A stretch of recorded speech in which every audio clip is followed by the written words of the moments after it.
Assalamu alaikum. Welcome to Emotional Evolution podcast, where we focus on our own emotional evolution because when we change, life around us changes. And today you're with Amira, and I wanted to basically go in deep with you on concepts that I've personally learnt in my study and even on my own personal journey that I found were extremely beneficial. And I wanted to start off by saying that anything that I do put out there, I definitely don't do it from the space that I want you to hear this information and find fault within your loved ones and point the finger out. That is not what this is about. And hence, I really strongly reiterate it's for our own evolution because the person that we're responsible of ultimately is us. We're the one that's responsible for our own emotional responses and our physical actions, and that we're the biggest thing we can influence. So we can't necessarily even influence our children or our loved ones. Of course, we can try. We can be a positive influence.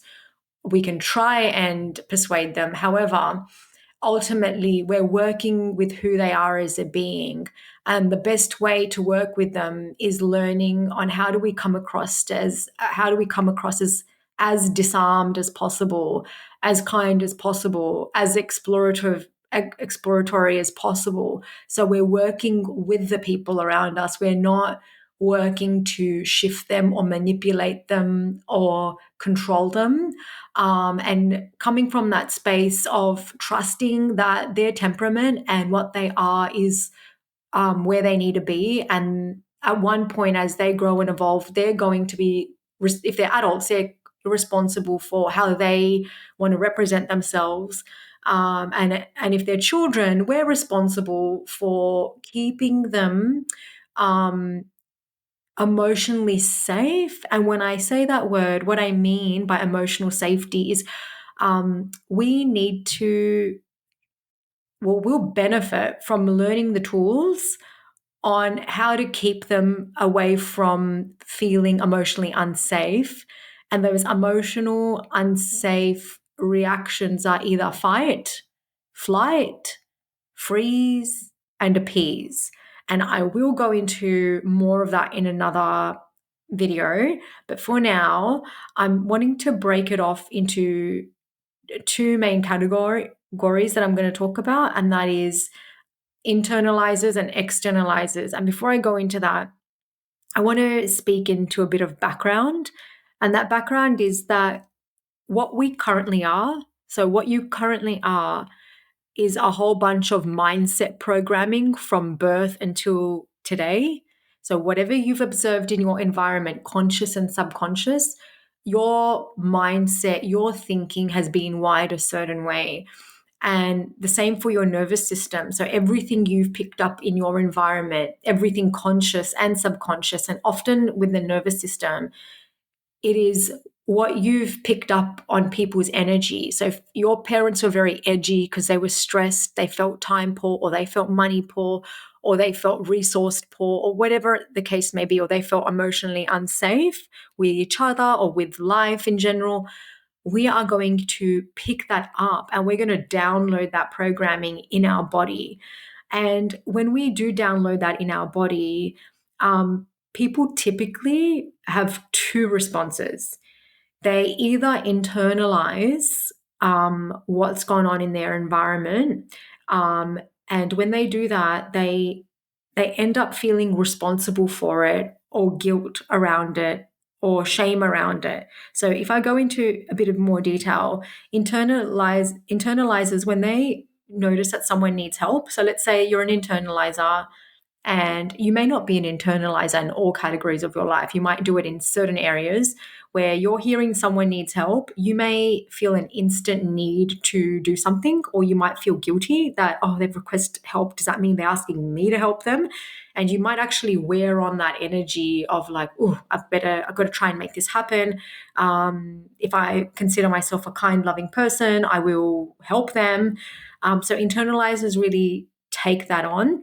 And if someone is upset, internalizers might jump to apologizing or feeling guilt or shame when someone's upset, or at the very least, they'll feel like they should be there to soothe them. That's a sign of what an internalizer does.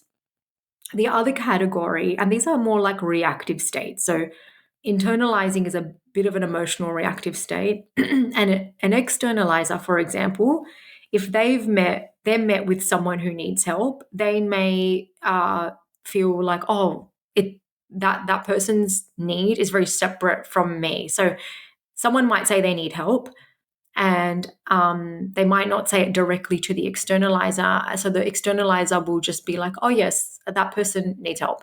They won't actually take it on and feel like they're responsible. If they are sensitive, they may hear it and get very defensive. So if they're sensitive, and I don't mean sensitivity in a negative way, I think it's good to be emotionally sensitive. What we do with that sensitivity. So, for example, if someone wasn't sensitive, they would hear someone needing help and they would do nothing about it.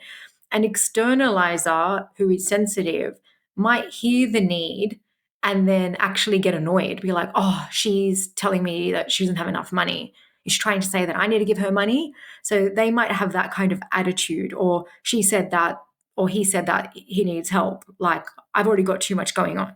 So externalizers tend to push things out. It doesn't mean that they don't feel it or they don't feel bad or guilty.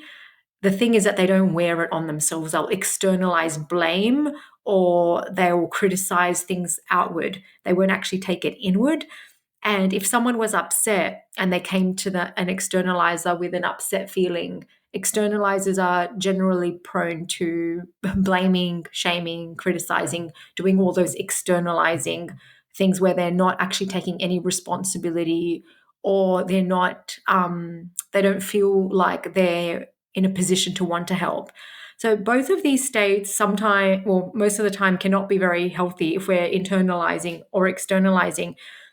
What's a healthy state is a third state, which is taking at like becoming a neutral adult, where when you're hearing someone is in need or someone is upset, that we can use our sensitivity to really hear out someone's position and neither feel guilt or shame, but ask ourselves, am I in the position to want to serve and want to help?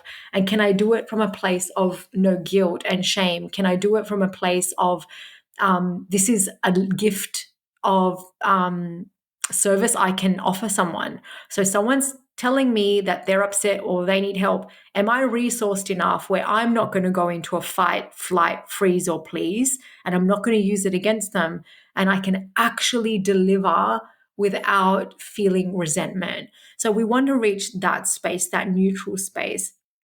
So I know I'm not going deep in this. It's just covering this all in a nutshell. But the whole point of it is to recognize, and I'm wondering if you can do it for this week. Recognize, do I generally internalize things when people or my friends or my family are going through stuff? Do I end up feeling guilty? Am I like hiding or pushing away the guilt or the shame that I'm internalizing like their issues, and it's actually making me feel heavy and worn down? Or do I have a tendency to externalize it where I'm actually like feeling annoyed and angry at them for being in this situation? Am I blaming them? Am I shaming them? Am I criticizing them? Even if I'm not doing it to their face, but I'm doing it with family members, where am I externalizing the blame outward? Both of those states are parts of us that um, I do it from the inner child lens. So they're still not adult states. They're childlike states where we're feeling powerless when someone is in need or someone has a situation going on. So we either internalize it and take on the guilt or the shame, or we're externalizing. And like I mentioned, like we want to reach that healthy, empowered adult where we can be sensitive enough to hear the needs and empathize with it. However, we can check in to see, how do we deliver it in a way where we're not being emotionally taxed? And the reason why I use that word is because when you are feeling like you're getting really emotionally taxed, that's when your negative reactivity is going to come out. It's either going to come out on yourself, where you internalize and do some self-sabotaging behaviors, or you'll feel emotionally reactive towards yourself or towards others, or externalize, where that is definitely you feeling emotional reactivity towards others. And we don't want to get to that state. So the whole name of the game is to pay attention to, what am I like, and where do I externalize and internalize, and what are the steps I need to take to reach a calm, healthy, to reach that calm, healthy adult within me. And that is something that I wouldn't expect anyone to do alone. It is something that there's a whole lot of steps in between. So yeah, just for time's sake, I'm not going into it, but I hope you found this useful. I hope this was insightful. This is the kind of work that I'm so excited to keep sharing with you guys. And inshallah, I hope you benefit from it.